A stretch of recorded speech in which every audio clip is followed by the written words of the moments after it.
Welcome back to MBA Monday. Today, we're talking about the Executive MBA. It's different from full-time MBA programs, but is it for you?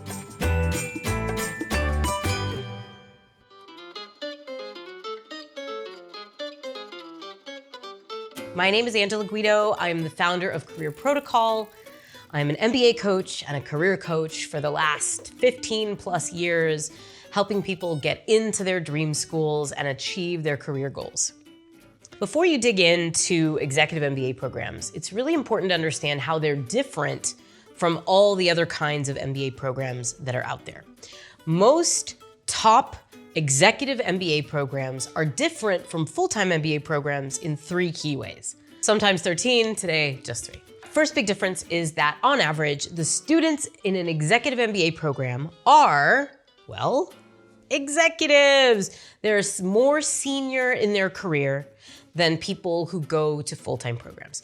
This typically means they're chronologically older as well. So most executive MBAs are in their late 30s, early 40s, could be later, could be earlier.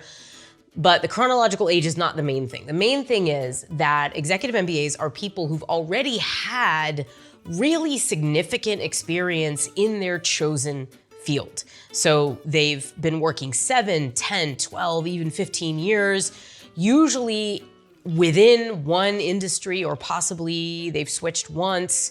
They may have even been at the same company that entire time.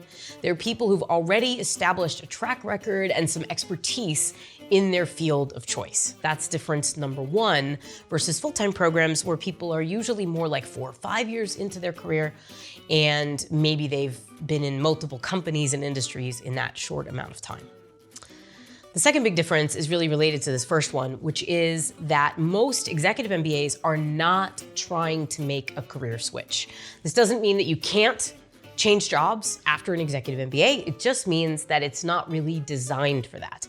The executive MBA, first of all, most people are sponsored by their company. So it's for people who are already winning in their current industry and they want to just take their leadership to the next level without changing jobs. They're going to go get a little bit of extra education in the executive MBA while keeping the job that they have and growing within it. That's the template for an executive MBA.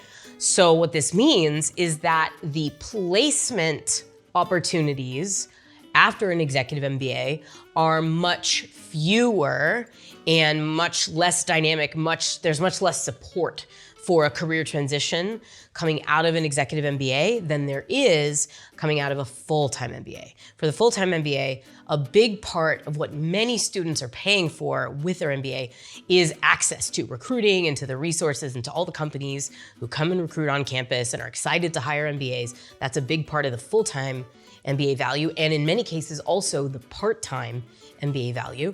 But in an executive MBA, those opportunities are a lot fewer. It doesn't mean you can't change jobs, it just means the program really isn't set up for that.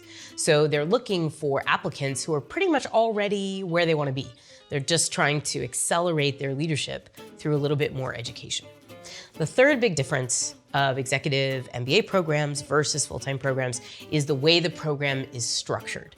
So most full-time programs are residential, and as the name suggests, they're full-time. So if you're gonna go to the Booth full-time MBA, you're gonna move to Chicago, you're gonna spend 2 years there, and you're gonna be living probably somewhere near the Gleacher Center or the Harper Center in Hyde Park or downtown. Maybe you're gonna be in Lakeview, but you're gonna be somewhere living in Chicago for those 2 years, and you're gonna be studying full-time. You're not gonna be maintaining a job outside of it because the program is structured to make that almost impossible. An executive MBA, on the other hand, for the most part, is not residential and it's not full-time. Now, there are a few exceptions to this, like the Stanford MSX program, the MIT Sloan Fellows program. There are full-time residential executive programs, but these are the exception. The average executive MBA program instead consists of a hybrid learning situation where for a week at a time or a few days at a time, you will have to be physically on the campus with your fellow classmates. And then the rest of the time, there's some kind of e-learning or online learning environment that forwards your education while you're back at your full-time job. But the important thing is that it has different implications for your geography. So if you're gonna take the Booth Executive MBA, for example, you're either gonna need to be in Chicago, London, or Hong Kong multiple times during the 2+ years of your program. So those are the 3 biggest differences between full-time and executive MBA programs. And even just understanding those 3 differences may help you sort yourself into the executive bucket or not. Are you at a place in your career where you've got so much experience in doing something that you intend to continue doing post-degree that if you go to the full-time MBA, you're just too far beyond your classmates to learn a lot in a full-time MBA? If that's the case, then you're gonna wanna look at an executive MBA. Are you already in a function that you love and do you wanna keep your job? Might your company even sponsor you to go get a little bit of extra education so that you can be a better leader within your organization? Then the executive MBA might be the right choice for you. Similarly, a part-time MBA could also be a good option if you are not quite as far along in your career as the average executive MBA is. And finally, are you in a situation where you know you don't want to make a career change, you just want to keep moving on the trajectory you're on, and you don't want to take time off to go and study, you want to keep growing your career?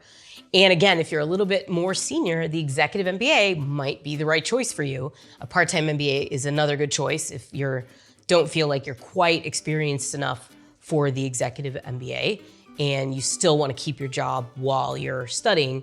An online MBA is another good option if you're in that situation as well. One last thing I want to say about the difference between executive and full-time admissions is that the applicant pool is very different, and in the case of executive MBAs, much smaller. And if you just think about the 3 differences, it's clear why, right? It's people who have to be able to commute to that city, people who are more senior in their career, and people who are already pretty established and aren't really looking for a change. That's just a smaller group of people than the ones who are applying to full-time programs.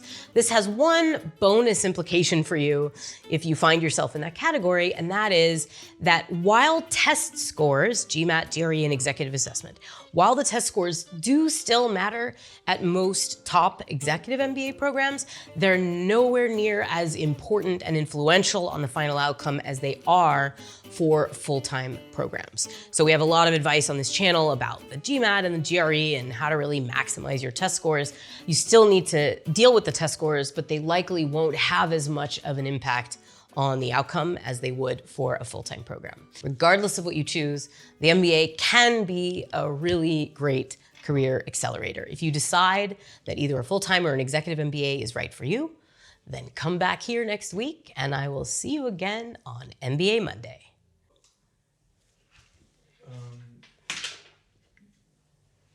Yes.